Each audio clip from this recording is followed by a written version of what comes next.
What is up, YouTube? It's your boy, The Walk 71, replace Table 4, and I'm here with another wrestling review for you all. This time being NXT TakeOver WarGames 3 or WarGames 2019. Now, what was special about this pay-per-view in particular, I was actually there. Like I said in my last review, or last video, I should say, was my AEW Full Gear review, and I was saying I was going to be at the AEW Dynamite show, Fire, and I was going to be at Survivor Series weekend because it's in my hometown of Chicago, or Rosemont, which is like an hour away from Chicago. I'd be driving over there all the time. It's like an hour and 17 minutes from the crib. But yeah, I was like, bro, this is a big four pay-per-view. This is going to be a takeover and like a major pay-per-view. I got to get my tickets. So I got the combo tickets for TakeOver, Raw, and SmackDown, and I got my own ticket for Survivor Series. But I was in attendance for the show. Probably the best wrestling show I've been to, and that includes Extreme Rules 2012, when we had a Daniel Bryan versus Sheamus. And what match was it? Was it like I think it was a 2 out of 3 falls match, but that's when we got like a glimpse of the American Dragon Daniel Bryan, where he was just more aggressive, kicking the shit out of Sheamus. Brock Lesnar and Cena in Extreme Rules match, Brock's first match back. I didn't go to Money in the Bank 2011, because if I went there, then I would be hands down the best wrestling show I've been to.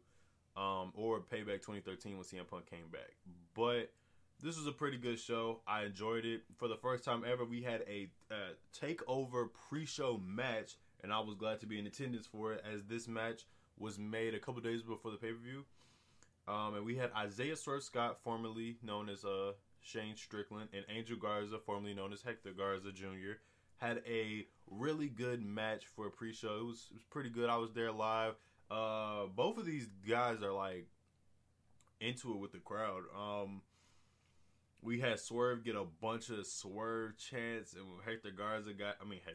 Angel Garza got his stuff off. It was a pretty good match, back and forth. There was one part of the match where Isaiah Swerve Scott tried to go for, what was it, a diving foot stomp on the apron or something like that, and got reversed. But we get towards the end of the match, he goes for the house calls to go, which is just a jumping kick to the face. It was pretty cool to see. Garza kicked out at 2. Then he tried to go for something else, but then Garza tried to kick him down low. Didn't work. And he tried to go for that.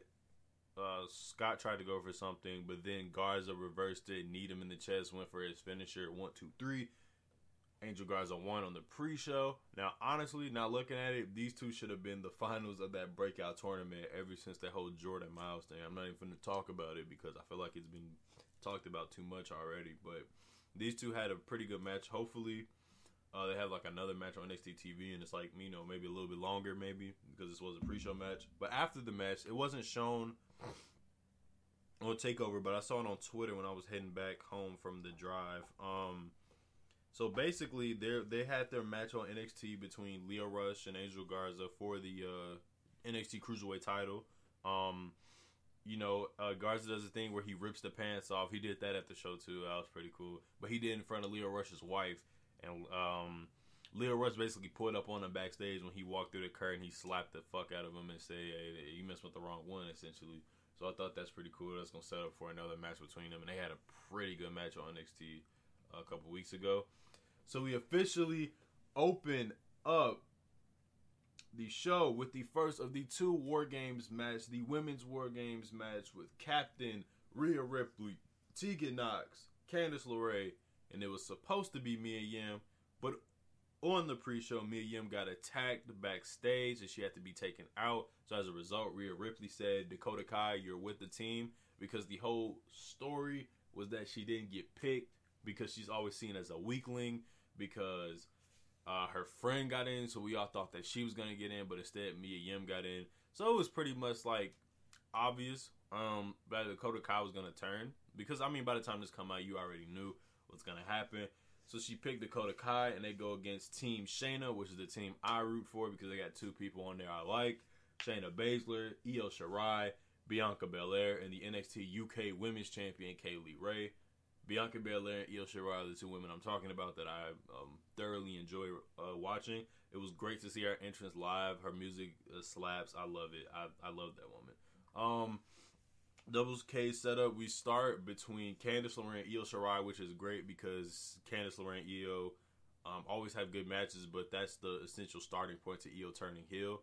So I like that they started the match. They went at it pretty much for the first 5 minutes before Bianca Belair came in.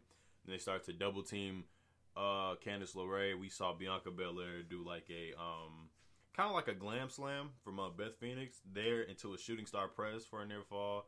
Then there was one part where she was holding Candice LeRae and Io Shirai just started running back and forth towards the ropes, you know, and we just started doing the little old chants, building up the anticipation for a little drop kick. So I thought that was pretty cool.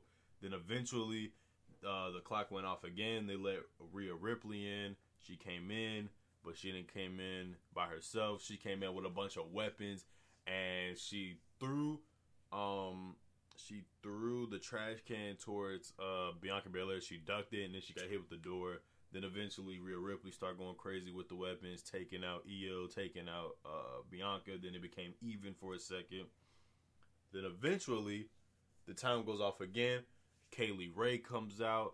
She pretty much didn't get a real pop at all. She came in, brought a bunch of chairs. We started chanting, we wanted tables. She saw that, but because she is a heel and a good one at that, she didn't.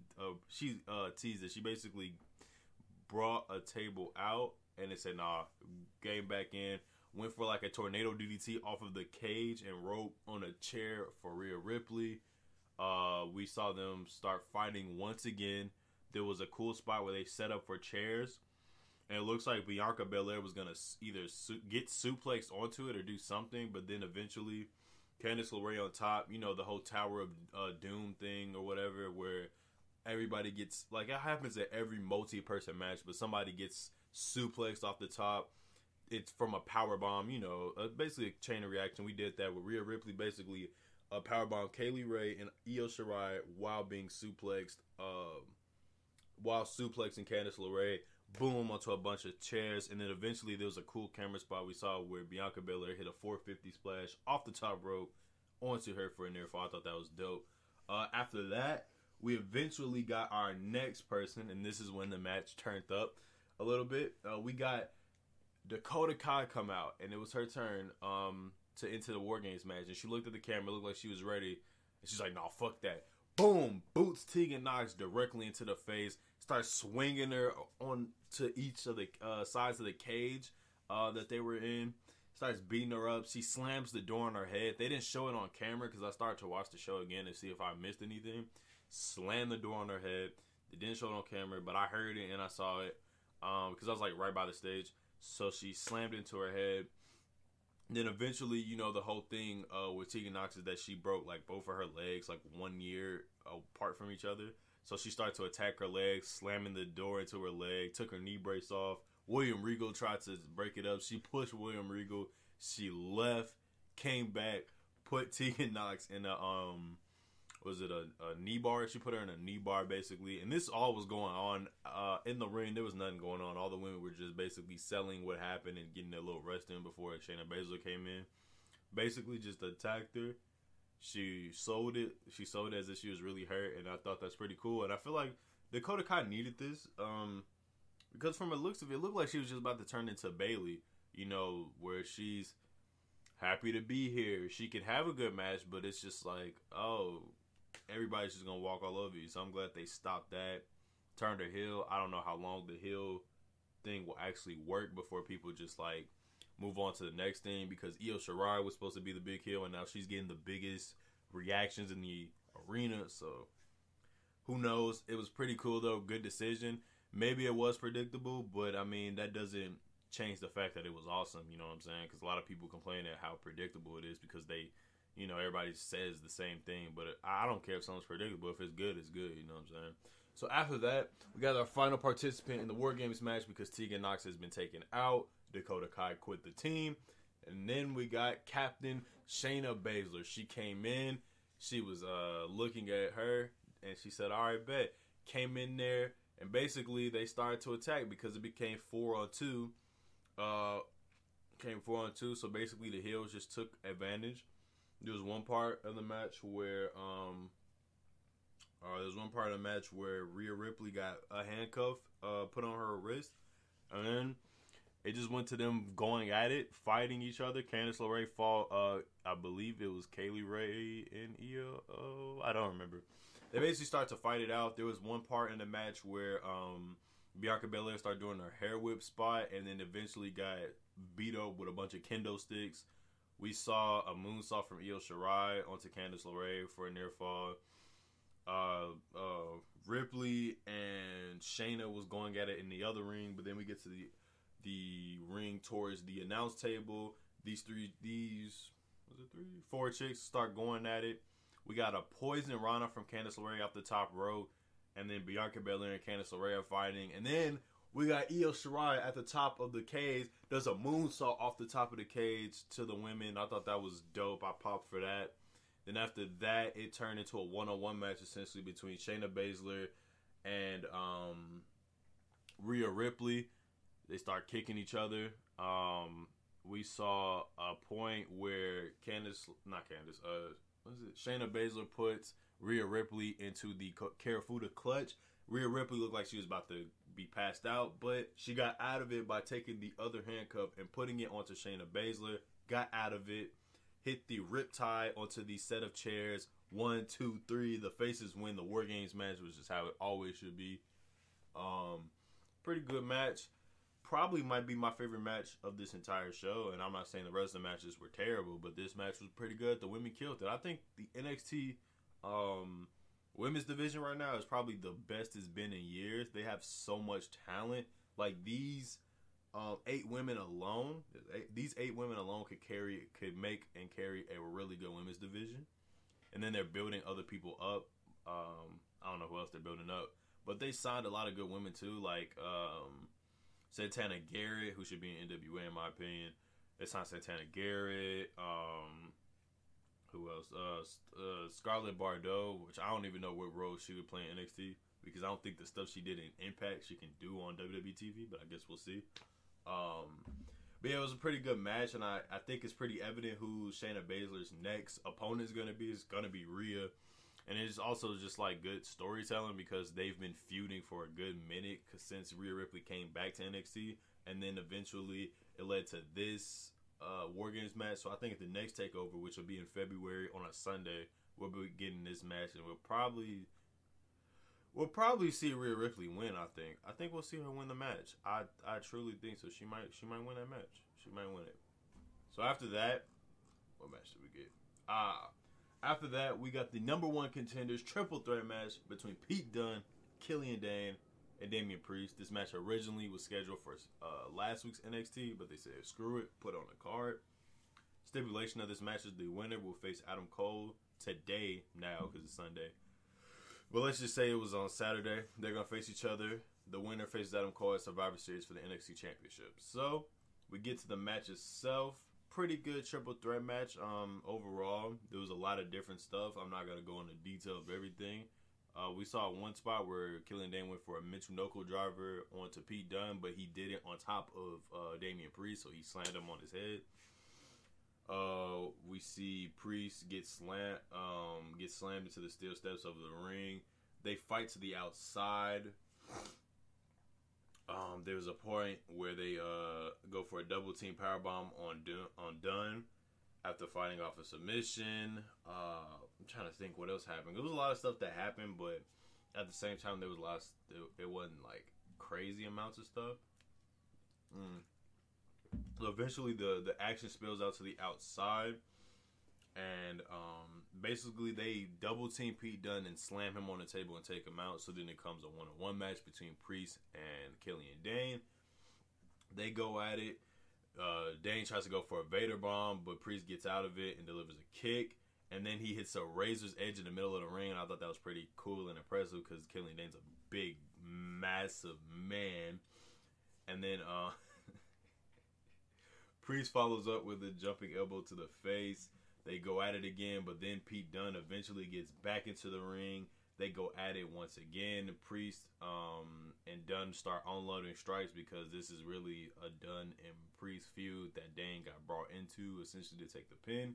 So they go at it, chopping each other for a minute. We saw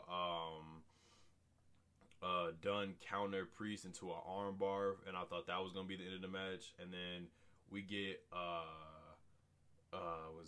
Dane puts Priest in an electric chair position and launches him.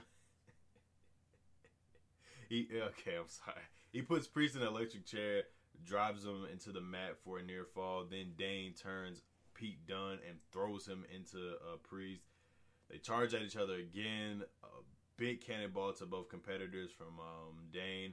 We saw Dane with the Vader bomb onto Priest was it to break up? I think it was to break up. Then Dane goes for a 2 count. Dunn breaks it up with a moonsault. Then he hits a bitter end for a closing near fall as Priest breaks it up with the kick. He was literally on the ground, and out of nowhere he kicked Dunn in the face. Then eventually they go for moves on the outside. I saw Priest go for his plancha to the outside, and then Pete Dunne was like, all right, bet. He goes for a moonsault to the outside. They bring it back into the ring, going at it again. Eventually Dunne snaps Priest's fingers, and he falls to the apron because he looks like he was about to hit like a double choke slam off of the top rope, which I didn't know he wasn't going to do. So he basically broke his fingers, and he fell on the back first into the apron. Pete Dunne hit a superplex to Killian Dane, and then eventually it goes into him hitting.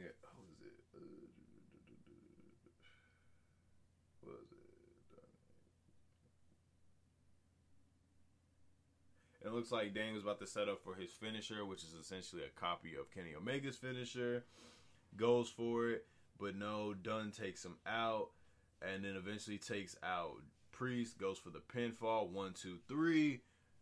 Pete Dunne is the new #1 contender and will face Adam Cole at Survivor Series, but from the looks of that War Games match, I don't know if that's possible now. So, after that, we got another one-on-one match. Probably the only one-on-one regular match of this TakeOver, if you don't include the pre-show. Finn Balor versus Matt Riddle. A match that was originally scheduled to be Finn Balor versus Johnny Gargano, but Johnny Gargano is dealing with neck issues. So, the chance of that happening was slim to none. So, originally, Matt Riddle was scheduled to be in a War Games match, but he got taken out and replaced by Donovan Dijakovic. So, instead, we got this match. The whole build-up, essentially, is that Finn Balor feels that NXT has lost his way since he left, and now he's here to rebuild it.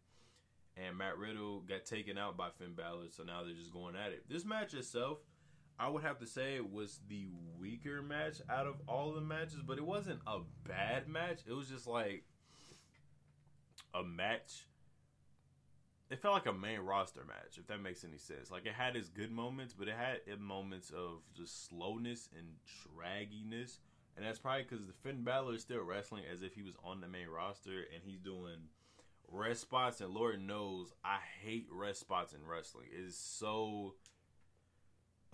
that's like one thing in wrestling I cannot stand, and it's rest holds. I hate it because the formula of a main roster match is that they go at it for a good couple minutes, back and forth. The heel takes advantage of a mistake, has the person in a headlock for like 30, 40 minutes.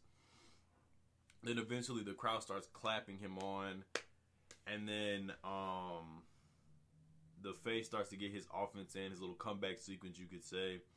And then they go move for move again, maybe, or they'll just something to happen. Somebody hit their finisher, they'll reverse it. Somebody hit the finisher, kick out. The other person hits their finisher. They might win the match, or they'll just keep going until something happens, until somebody gets disqualified. This match itself, it was cool. I don't think it's gonna be memorable. We had it. I can't really even tell you the memorable stuff about this match. I mean, it was cool for the most part. I mean, once Finn Balor put him in a rest hold, the match kind of picked up after that, because then they start trading strikes with Finn Balor hitting a German suplex, Matt Riddle hitting a German suplex, Riddle going for his corkscrew moonsault for a near fall. That was pretty cool. There was a part in the match where Riddle went for the bro mission, but Balor got out of it somehow. Then we saw Riddle try to go for the bro Derek, but Finn Balor got out of it, hit his little thing he does when it's like a reverse DDT spot, and then he drops his elbow on the person's chest. That was pretty cool. We get towards the end of the match, and basically it looks like Riddle has the match won, Balor gets out of whatever Riddle was trying to set up for, hits the drop kick in the corner. Instead of going for the coup de grace, he goes for the 1916 in the middle of the ring. 1, 2, 3. He beats Matt Riddle in a pretty good. It was a good match. It's just not gonna be the best match on the card. It was cool. What's the best way I could describe this match? If it was on the main roster, it'd be match of the night. But because it's NXT and their matches are always superior to the main rosters, it was not the best match on TakeOver. But if it was on the main roster, it'd probably be match of the night. After that, we get to the final match of the show because there was only 4 matches on the card. Men's War Game match, the Undisputed Era. Do I have to tell you who they are? Because, I mean, they've been in every NXT War Games match. We have the NXT Champion, Adam Cole, NXT North American Champion, Roderick Strong, NXT Tag Team Champions, Bobby Fish, Kyle O'Reilly, Red Dragon, Captain Tommaso Ciampa, which includes Tommaso Ciampa, Keith Lee, Dominic Dijakovic, and a mystery partner that they've been building up and teasing for. And they did not disappoint. I mean, if you watch this video, then you know who it is, because it's probably going to be the thumbnail of this video. But I'll still keep it a mystery, I guess, even though you would know. So we get to the War Games match. I popped again because I really like how they present the War Games cage. They do the little escape siren, and then they do like the lighting and the smoke and everything. I thought that was pretty cool. So the match starts out with Ciampa and Roderick Strong. Now Ciampa came out looked badass, man. He came out with this hood jacket on, hooded jacket the whole time. Had his old mask from like the indies he would wear. It's like a skeleton psycho mask or whatever. I thought that was pretty cool. Anything else from the entrances? Keith Lee, I fucked with it because, you know, I really like Keith Lee. So I had to go crazy for Keith Lee when he came out. So basically the match starts with Tommaso Ciampa and Roderick Strong just trading different moves and whatnot. Daddy's home chants start to go off, but eventually, once Kyle O'Reilly was the first member of Undisputed Era to come out the cage, once the countdown started, they started to team up on Tommaso Ciampa. They just hit their own double team offense. There was one spot where Strong was going for his elbow strikes on the rope, his little, you know, running elbow strikes, you know, they does for like 20 minutes, but Kyle O'Reilly was holding Tommaso Ciampa, so he couldn't escape this time, and he just started hitting him with it. So basically, they were double teaming him. Then eventually, Dominic Dijakovic came in, and he basically did Dominic Dijakovic stuff, throwing people in the cages, suplexing people, cyclone boots, all types of crazy stuff. I thought, that was pretty interesting to see, because, you know, his whole thing is that he's just a big dude that can just do big guy things and more. So that was that. Eventually, Bobby Fish came in. They started to double team Dijakovic. Fish sized him up, started going for a bunch of strikes, took him out while also taking out Tommaso Ciampa. But then eventually we knew that Keith Lee was going to come out, so the fans was going crazy for Keith Lee, chanting, "Oh, bask in his glory," all that stuff. He actually started to pick up the War Games cage that he was in and just start like bouncing it on the stage, which I thought, if he was able to do that, wouldn't it have been cool if he came like out of the cage, but he was like, nah, lifts the fucking cage up and like pulls up like that. But no, he just came out regular. He came in the match, started jumping over I forgot who it was. He jumped over people and it hit like a double like senton splash, like a standing senton or whatever, where he just throws his body at people. That was pretty cool. Keith Lee basically was in his bag tonight. I thought that was pretty dope what he did. I forgot. I don't know if it was who. I'm trying to think who it was that brought in weapons. But eventually, after Keith Lee did some offense, it essentially became 3-on-3. I believe Bobby Fish hit Keith Lee in the nuts, so that was something. Then after that, we got the last countdown, and Adam Cole comes out. He comes in. He brings in a bunch of tables. So essentially, he brought in 4 tables because it was a lot of tables. He brought in 4 tables, and then he actually got put through one table by Tommaso Ciampa on the outside. But I thought that the rules of the War Games is that if you escape, your team forfeits. But I guess that's when the match starts. Because I guess it didn't officially start because the Tommaso Ciampa's fourth team member didn't show up yet. So Adam Cole got put through a table on the outside, got brought back in. They start going at it for a minute, just going at it, but eventually the numbers catch up. And then once Team Tommaso Ciampa got taken out by everybody, the countdown goes off. Everybody in the arena, including myself, anticipating who could it be. Could it be Velveteen Dream? Could it be John Morrison? Because that was a thing. Hell, somebody in the arena even said it could have been CM Punk. I was like, all right, motherfucker, you all right, dude. Some people thought it was gonna be Johnny Gargano, but he's dealing with neck injuries. It ended up being the one and only Kevin Owens. Crowd went nuts. If there's a way, I'm saying it, but I know I'm not gonna do it, where I could take the video I had when I was there and put it into this to talk about how crazy the crowd went for Kevin Owens. It was a great pop. Got a holy shit chant, welcome back chant. He even had his old NXT gear on with the old NXT Titantron video where he was like doing a bunch of stuff and it just said KO generic, but it worked. So he gets into it, takes out all of the members except for Adam Cole, pop-up powerbomb to, I believe, Roderick Strong. Hits a sleeper, I don't even know, I guess a sleeper suplex, if that makes any sense. I believe he did to Kyle O'Reilly, and then he took out Bobby Fish with something. I think it was like his neck breaker on the knee. Him and Adam Cole, because, you know, they have a history since like PWG days with the Mount Rushmore with him and the Young Bucks. So eventually, when they got signed, they were going to tease something. So eventually, Adam Cole throws up the Undisputed Era sign, and he's like, why don't you just go ahead and join us? He was like, why don't you just go ahead and join us? So, as a result, he threw up the sign. Kevin Owens was trying to do it. Then he told him to suck it, and he hit him with a stunner. And now that also makes sense as to why Kevin Owens is in this match, because if you watched Raw, you would see that the Undisputed Era had beat up Kevin Owens after Triple H basically told Kevin Owens to come to NXT where you appreciate it, you know, try to get him to Team NXT for Survivor Series, but instead Undisputed Era attacked him. So I thought that was a pretty cool little story they dropped in there, so I thought that was dope.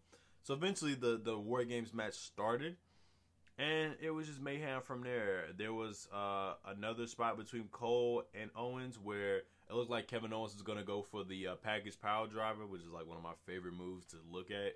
I thought he was going to go for the package power driver onto this platform that's in between the rings, but instead Owens got countered by Adam Cole, and Cole went for the Panama Sunrise onto the platform, and that basically took Kevin Owens out for the rest of the match.